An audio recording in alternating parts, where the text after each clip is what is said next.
students, welcome to my Way Study Point YouTube channel. Today we are going to learn subject SST of class 7 and this is a lesson number 5th, Architecture in Medieval India. Okay, this is a part 1 of this lesson. ये इस lesson का part 1 है. Architecture in medieval India मतलब मध्ययुगीन भारत का architecture कैसा था. ठीक है, उस टाइम आर्किटेक्चर मीन्स क्या होता है, जो बिल्डिंग्स वगैरह बनाते हैं कलाकृति कैसी थी, किस टाइप से वहाँ पे बिल्डिंग्स बनाए जाते थे, या फिर जो भी मॉन्यूमेंट्स हैं वो सारी चीज़ें किस तरीके से बनाई जाती थी. ये सारी चीज़ों का जो इंफॉर्मेशन है वो आज हम इस लेसन में देखने वाले हैं. ओके, तो ये आज का जो वीडियो है ये इस लेसन का पार्ट 1 है. इस पार्ट 1 में हम कुछ पॉइंट्स डिस्कस करने वाले हैं. Okay, so let's start. A few years ago, the movement for the new 7 wonders of the world acquired monuments throughout the world of via the various modes of mass communication. है ना, कई सालों पहले आपने ये तो आपको तो ये पता ही है कि से अपने जो वंडर्स है पूरे वर्ल्ड में वो कितने हैं, 7 हैं. ठीक, तो कई सालों पहले ये 7 वंडर्स ऑफ द वर्ल्ड बने हैं. ठीक है, तो या फिर इनको मॉन्यूमेंट्स पे कहते हैं, कुछ ऐसे मॉन्यूमेंट्स हैं. ठीक है, जो पूरी दुनिया में फेमस है. ठीक है, और उनके अलग अलग मतलब वो एक मास कम्युनिकेशन है. ठीक है, उनसे कुछ कम्युनिकेशंस चलते हैं. ठीक है, to every Indian's pride and delight the Taj Mahal situated at Agra on the banks of river Yamuna was selected as one of the new 7 wonders. ये तो आपको पता ही है कि ताजमहल जो है वो कहाँ पे है, आगरा में है. और कौन से नदी के इसमें है, किनारे पे, यमुना. ठीक है, यमुना नदी के किनारे पे बना हुआ ये ताजमहल है. इस ताजमहल, ये जो ताजमहल है वो इतना खूबसूरत है, उसका आर्किटेक्चर आपने देखा होगा. ठीक है, जैसे किसी मूवीज में टीवीज में वगैरह दिखाते रहते हैं, तो कितना खूबसूरत बनाया गया है कि कारीगरी कितनी अच्छी है उसकी. उस ताजमहल को आज इस 7 वंडर्स में उसकी गिनती होती है, उसको शामिल किया गया है. ठीक है, पूरे जो टोटल वर्ल्ड के जो टोटल 7 वंडर्स है उनमें से एक ताजमहल भी है, अपने इंडिया का ताजमहल है. ओके, तो what makes the Taj Mahal and extraordinary and enduring monuments of its period. उस काल में उसको कैसे बनाया होगा, उस ताजमहल को इतना एक्स्ट्रा ऑर्डिनरी उसको कैसे बनाया होगा उस मॉन्यूमेंट को. ठीक है, which were the other monuments built during the period under study. What do they tell us about the bygone era? Let us find out. उसके बारे में हम कुछ जानकारी देखेंगे. Okay, the period between 800 CE and 1700 CE saw the emergence of new trends in art and architecture. मतलब जो 800 से लेके 1700 का जो काल था उसमें नए नए आर्ट मतलब कला और कारीगरी जो आर्किटेक्चर थे उसके नए नए ट्रेंड्स मतलब आए थे. ठीक है, इमर्ज हुए थे, उनका उदय हुआ था. It was indeed an age that witnessed tremendous buildings activity and produced a large number of magnificent structures in different architectural style. और तब मतलब ऐसे बिल्डिंग्स एक्टिविटी हुआ करती थी, बिल्डिंग को किस तरह से बनाए, क्या मतलब ये सारी चीज़ें, और वो सारे जो प्रोड्यूस्ड मतलब ऐसे अलग अलग एक्टिविटी जो थी वो कई लार्ज नंबर्स में उसका प्रोड्यूस्ड किया गया था. मैग्निफिशेंट स्ट्रक्चर से अलग अलग मतलब जादुई ऐसे कृति से वो बनाए जाते थे अलग अलग स्टाइल से, आर्किटेक्चरल स्टाइल से. Okay, the construction of monuments was not only a matter of art and aesthetics but also an expression of imperial power. उस वक्त के जो भी आर्ट थे, मॉन्यूमेंट्स की जो भी कला थी, वो ना ही सिर्फ मतलब किसी एक कोई नॉर्मल आर्ट नहीं था, बल्कि उसमें से कुछ एक्सप्रेशंस बाहर निकलते थे, कुछ ऐसे पावर उसमें से बाहर निकलते, मतलब कुछ ऐसा सूचना जैसे कोई कुछ ऐसे थॉट्स उसमें से बाहर निकलते थे. The beautification of capital cities and patronage given to culture, artistic and literary activities in these cities brought fame to the rulers and their kingdoms. मतलब वहाँ के मतलब जो राज्य थे या जो भी कैपिटल्स थे, राजधानियां जो थी, उसका वो ब्यूटिफिकेशन था, मतलब एक सुंदरता, एक खूबसूरती थी, ठीक है, जो वहाँ की संस्कृति बताती थी हमें, है ना। और वहाँ की जो आर्टिस्टिक्स मतलब वहाँ की जो कलाकृति जो थी या वहाँ की जो एक्टिविटीज थी, वो सिटी के जो भी राजा वगैरह होते थे उनके उनकी एक फेम होती थी वो, ठीक है, या फिर उनके राज्य के एक फेम मतलब एक प्रसिद्ध चीज होती थी। जैसे आगरा का प्रसिद्ध है ना ताजमहल, तो वो किसने बनाया? शाहजहां ने, तो आज भी उसका नाम आता है ना। वो उसकी क्या बन गया है? एक फेम बन गया है, एक फेमस ऐसा पर्सन वो बन गया है, ठीक है। Grand monuments were regarded as testimonies to the power and wealth of the emperors. और जो बड़े बड़े मॉन्यूमेंट्स होते थे वो वहाँ के जो भी मतलब एक पावर होती थी वहाँ की, और वेल्थ भी होती थी मतलब संपत्ति, ठीक है। और वहाँ के जो भी एम्परर्स थे, जो भी राजा महाराजा जो भी थे, उनके वो एम्परर्स थे, ठीक है। The historical monuments were broadly classified as religious monuments and secular monuments. Historical monument में दो टाइप के मॉन्यूमेंट्स थे, एक रिलीजियस मॉन्यूमेंट होते थे और दूसरे सेक्युलर मॉन्यूमेंट्स होते थे। Religious monuments are built for religious और फ्यूनरली पर्पसेस। जो रिलीजियस मॉन्यूमेंट्स थे वो सिर्फ रिलीजन के लिए बनाए जाते थे, रिलीजियस के कारण से, और कुछ ऐसे मतलब एक रिलीजन के ऊपर ही उनका कुछ उद्देश्य होता था, उसके लिए वो बनाया जाता था। Some monuments under this category were temples, mosque and मॉसिलियम्स।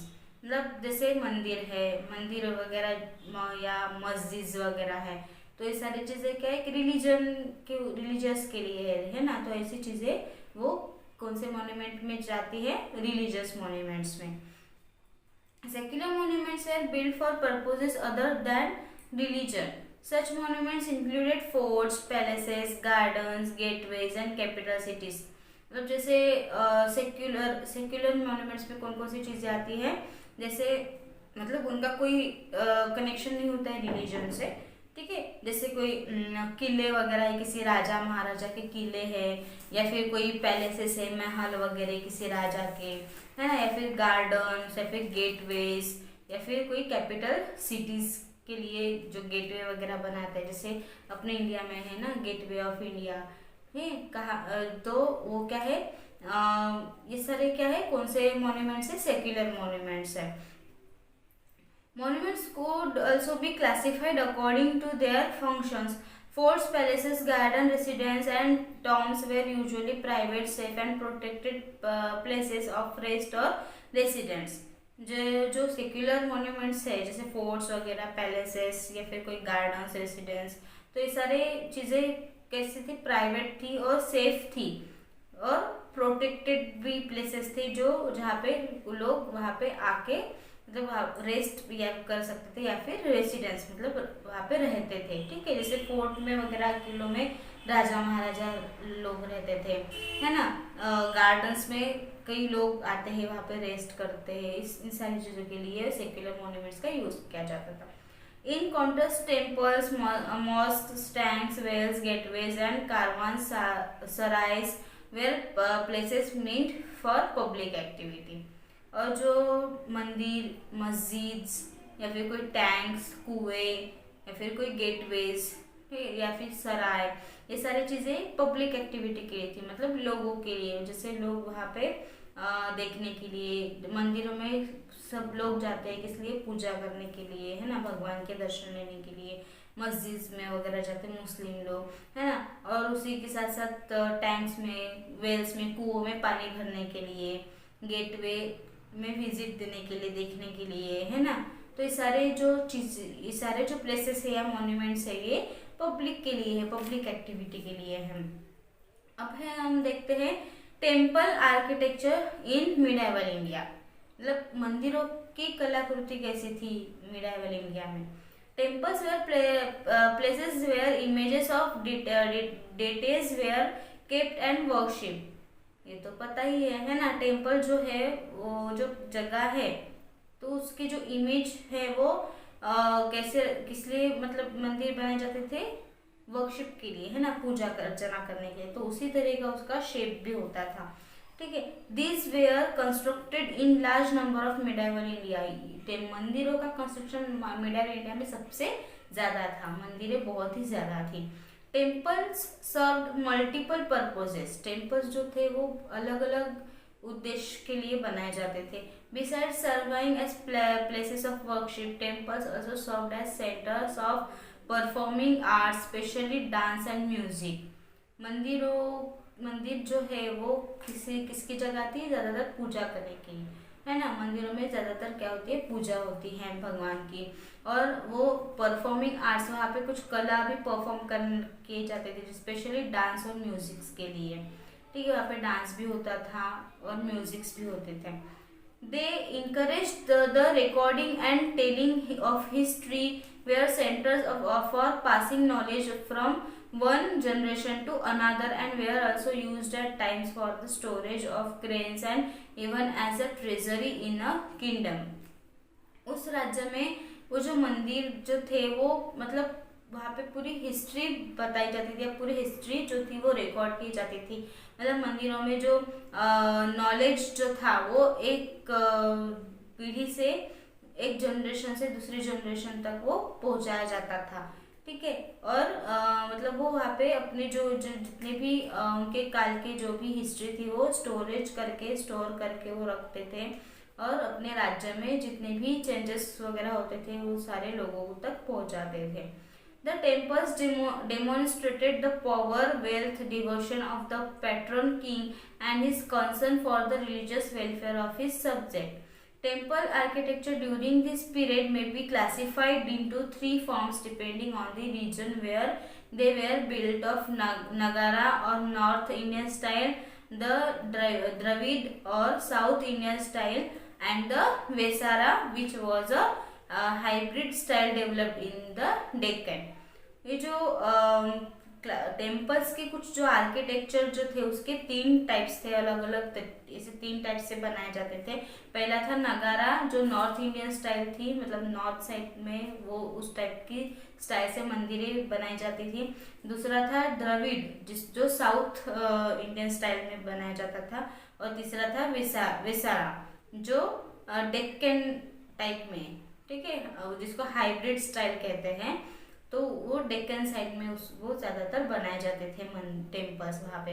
तो पहला स्टाइल है नगारा स्टाइल। नगारा स्टाइल जो है वो वहाँ के जो टेम्पल्स थे वो नगारा स्टाइल में बनाए जाते थे नॉर्थ इंडिया में। Okay, the most famous example is the Kandariya Mahadeva temple, जो खजुराहो में है, जो आज मध्य प्रदेश में है। ठीक है, वो कौन से स्टाइल में बनाया गया है, नगारा स्टाइल में। ठीक है, the sun temple at Konark, sun temple है जो कोणार्क में है। जगन्नाथ टेम्पल है जो पुरी में है, और लिंगा राजा टेम्पल है जो भुवनेश्वर में है। ठीक है, और दिलवारा एक मंदिर है जो माउंट आबू में है। ठीक है, तो ये सारे जो मंदिर, ये जो टेम्पल्स है वो कौन से स्टाइल में बनाए गए हैं, नगारा स्टाइल में। द नगारा style temples have the following characteristic features. में कौन कौन से फीचर्स होते हैं नगारा स्टाइल में? तो पहला है गर्भगृह, मतलब एक गुफा टाइप ऐसे अंदर में रहता था। This is the inner room, वो एक मंदिर के सबसे अंदर की रूम हुआ करती थी। ठीक है, जिसको गर्भगृह कहा जाता था। ठीक है, और उसकी जो शेप थी वो कैसी थी, एक तो रेक्टेंगुलर या फिर स्क्वायर या फिर सर्कुलर में होती थी। ठीक है, और दूसरा जो है उसका फीचर वो है प्रदक्षिणा पाथ, प्रदक्षिणा जो लगाते हैं ना ऐसे गोल गोल प्रदक्षिणा, तो वो मतलब एक रास्ता होता था ऐसे, जो पाथ होता था जिसमें वॉकिंग मतलब चलते हैं ऐसे प्रदक्षिणा डालते थे गर्भगृह के गोल गोल ऐसे राउंड में। ठीक है, और तीसरा था मंडपास और पेविलियंस। ठीक है, these are massive pillared halls for various temple rites and ceremonies, often decorated with beautiful sculptures. मतलब जो मंदिरों में जैसे कोई बड़े बड़े कोई सेरेमनी वगैरह की जाती है, जैसे मंदिरों में शादियाँ वगैरह अगर होती है तो ऐसे कुछ अच्छे बड़े कुछ ऐसे सेलिब्रेशन किया जाता था मंदिरों में, तो उसके लिए वो मंडप ऐसे डाला जाता था। ठीक है। और चौथा है शिखारा। शिखारा मीन्स क्या होता है? A beehive shaped tower which rises above the garbhagriha, मतलब गर्भगृह के सबसे ऊपर में, जिसको शिखर कहते हैं ना, तो वहाँ पे एक बड़ा सा टॉवर लगाया जाता था। ठीक है। Wide in the middle and narrow towards the top, it is crowned by a pitcher shaped kalash and placed on a flat and thick disc called amalaka. ठीक है। तो उस शिखर के ऊपर सबसे मतलब ऐसे क्रोन रहता था, जैसे मुकुट टाइप में, और वो उसमें क्या कौन से शेप में होता था? वो कलश के शेप में। ठीक है। कलश में मतलब एक ऐसा जो कलश टाइप होता है ना, उसके शेप में वो बनाया जाता था और वो उसमें रखा जाता था सबसे ऊपर शिखर पे। तो ये जो, और उसमें एक लास्ट जो फीचर है वो है अंतरालया। ठीक है। अंतरालया जो इनर चेम्बर होता था, जहाँ से पूरा मंदिर मतलब गुफा टाइप ऐसे रहता था और वो पूरा से बहुत ही डीप में रहता था। ठीक है। उसको अंतरालया कहते थे।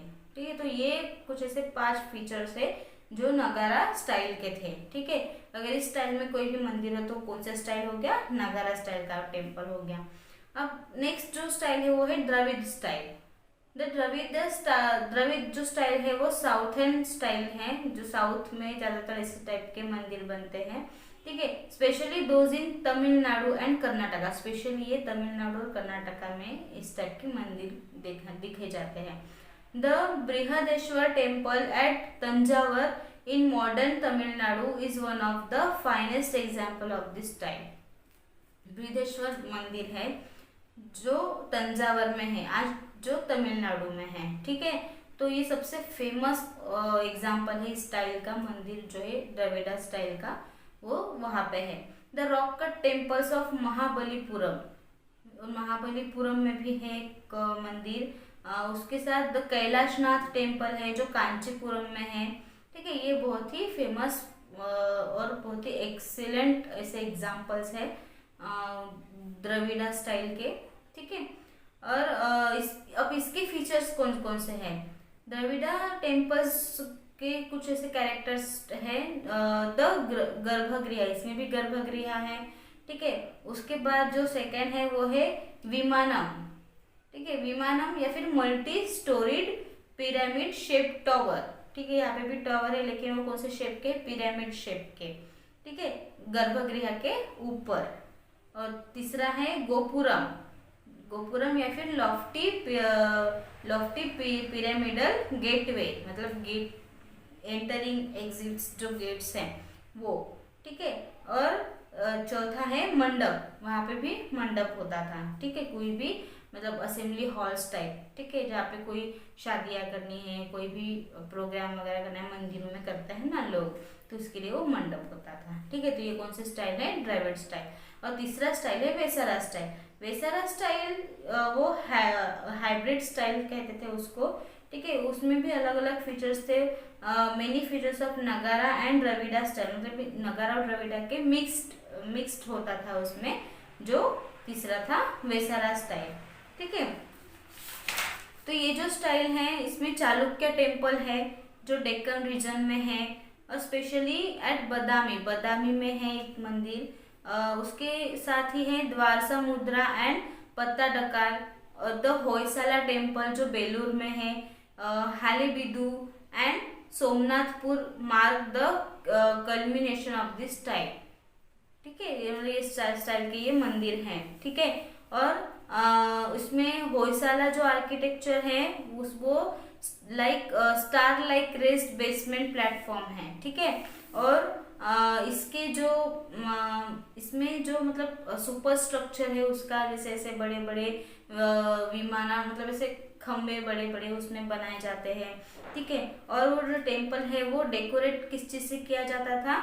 Beautifully sculptured panels content figures of gods, मतलब गॉड के स्ट्रक्चर की पेंटिंग उन पूरे उसके पूरे दीवारों पे होती थी, दीवारों पे। ठीक है। और इसमें peripheral region like Bengal, Kashmir and Kerala develop their own distinctive style.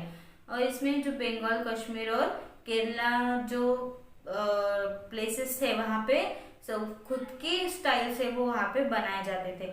उसी के साथ साथ geography, availability of raw materials and resources and skills of local artisans and craftspeople were the main factors responsible for variations in temple style। ये जो मंदिरों की जो अलग अलग स्टाइल्स थे वो कौन बनाते थे वहाँ पे, ज़्यादातर जो जिनके पास स्किल्स थे, जो आर्किटेक्चर्स थे उस टाइम पे, और वहाँ के जो आर्किटेक्चर थे वो कौन थे, ज़्यादातर क्राफ्ट्स पीपल, जो अपने हाथों से कला, उनके हाथों में वो कला होती थी, वही लोग वहाँ के जो अलग अलग मंदिरों के रिस्पॉन्सिबल्स होते थे। ओके तो स्टूडेंट्स, आज के इस वीडियो में इतना ही। आज हमने सिर्फ टेम्पल्स के जो आर्किटेक्चर थे उसके बारे में जाना, उसके तीनों स्टाइल्स के बारे में हमने जाना, ठीक है। ये पार्ट 1 था, ठीक है। पार्ट 2 में हम इसके आगे के पॉइंट्स डिस्कस करेंगे। तो आज के इस वीडियो में जो भी हमने डिस्कस किया है उसके बारे में अगर आपको कोई भी डाउट हो तो आप मुझे कमेंट बॉक्स में ज़रूर पूछें। Thank you.